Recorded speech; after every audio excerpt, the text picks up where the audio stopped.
አራት አባባሎችን አምጥቼላችኋለሁ። ሶስቱን ትርጉማቸውን ነግራችኋለሁ። አንዷን ደግሞ አሳይመንት አድርጌ ለእናንተ ሰጣለሁ። Good. The first one, don't open a shop unless you know how to smile. Don't open a shop unless you know how to smile. ምን ማለት ነው? እንዴት ፈገግ እንደምትል ካላወቅ ሱቅ አትክፈት ማለት ነው። Okay? Don't open a shop unless you know how to smile. ፈገግታ ካሌለ ሱቅ አትክፈት። The second one, measure twice, cut once. Measure twice, cut once. Always measure twice, cut once. ከመቁረጥ በፊት ሁለቴ ለካ።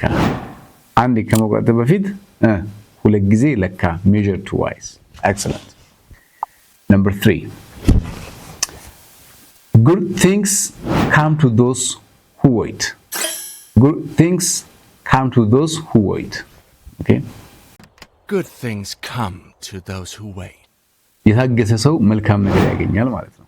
የታገሰ ሰው መልካም ነገር ያገኛል። Excellent. And this last one is going to be your assignment.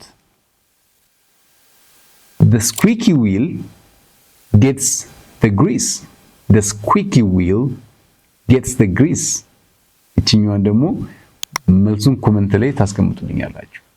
እንደተለመደው ትክክለኛው መልስ ያገኘ የካርድ ተሸላሚ ይሆናል ማለት ነው።